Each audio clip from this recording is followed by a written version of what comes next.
Makna tersembunyi Alkitab menggali mutiara-mutiara kehidupan yang tersembunyi dan terpendam dalam kitab suci. Mengapa rencana terbesar Allah justru sering disampaikan lewat orang-orang yang tampak biasa-biasa saja? Selamat datang di channel Makna Tersembunyi Alkitab, Minggu 21 Desember 2025.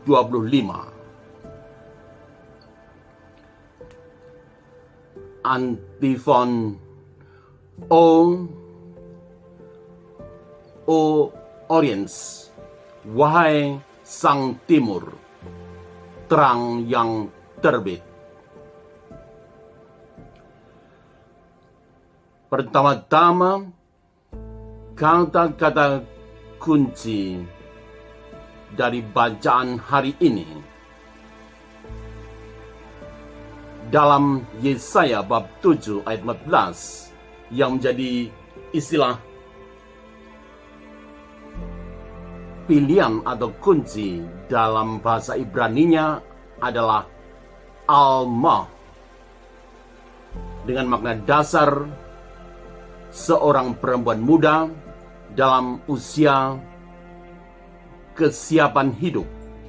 Belum ditentukan status perkawinannya, tetapi terbuka pada janji kehidupan baru.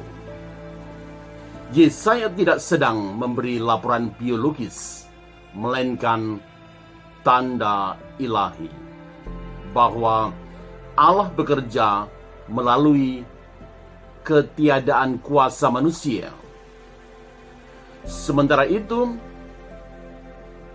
dalam Matius bab 1 ayat 23, istilah kunci Yunani yang digunakan di sini adalah Parthenos, dengan makna dasar perawan, tanda kemurnian, keterbukaan total, dan ketaatan tanpa syarat kepada kehendak Allah. Adapun keterhubungan istilah Ibrani dan Yunani tadi dari bacaan hari ini, Alma dari bahasa Ibrani menekankan potensi dan janji, sementara Parthenos dalam bahasa Yunani ini menegaskan cara Allah bertindak. Allah yang sama bekerja dalam sejarah, tetapi maknanya makin terang ketika janji lama menemukan kepenuhannya dalam Kristus. Inilah terang yang kita rayakan hari ini, O Oriens, terang yang tidak datang dari manusia, melainkan dari Allah sendiri. Adapun letak tradisi suci yang tersimpul dari renungan ini dapat dikemukakan bahwa gereja sejak abad-abad awal membaca Yesaya bukan hanya sebagai nubuat masa lalu, melainkan sebagai teks hidup yang digenapi dalam Kristus. Antifon O Oriens 21 Desember ini menempatkan Kristus sebagai terang dari timur, fajar keadilan, cahaya bagi mereka yang berjalan dalam kegelapan. Tradisi suci menuntun kita melihat bahwa iman bukan reaksi spontan, melainkan proses membaca tanda-tanda Allah dalam dinamika kehidupan manusia sepanjang zaman. Untuk panduan praktis sehari-hari, Advent keempat ini mengajak kita bertanya dalam diri saya, dalam diri Anda, apakah saya memberi ruang bagi rencana Allah meski jalannya tidak sesuai dengan rencana saya? Apakah saya berani taat seperti Yusuf yang bangun dan melakukan tanpa banyak kata?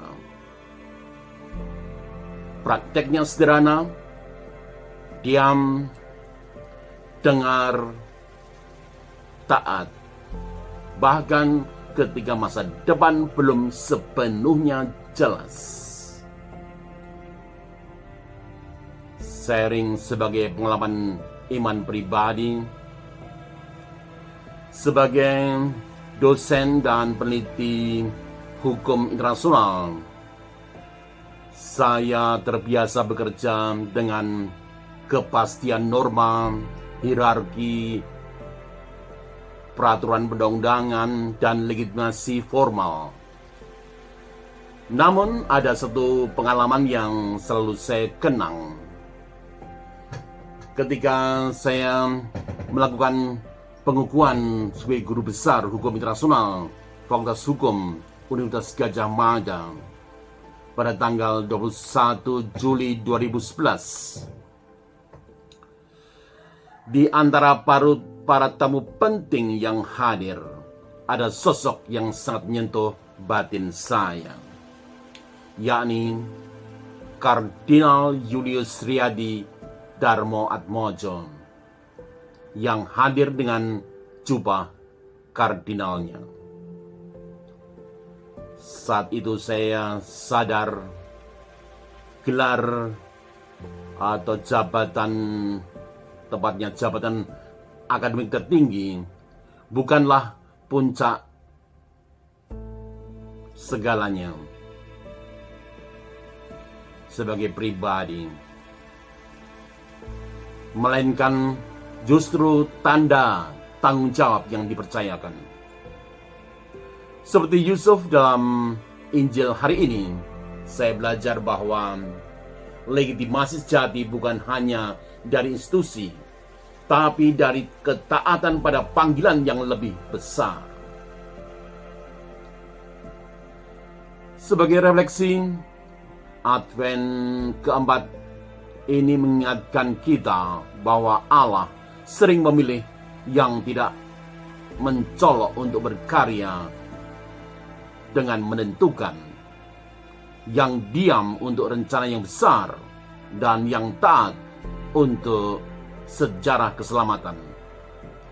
Pertanyaannya kini bukan apakah kita hebat, melainkan apakah kita siap menjadi ruang bagi terang itu sendiri.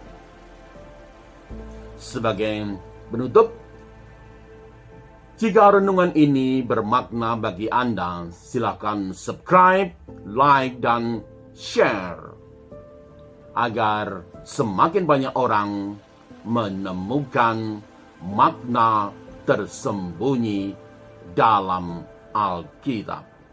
Tuliskan refleksi Anda di kolom komentar. Bagian mana yang paling menyentuh hari ini? Terima kasih sudah menonton. Salam sehat, Tuhan memberkati.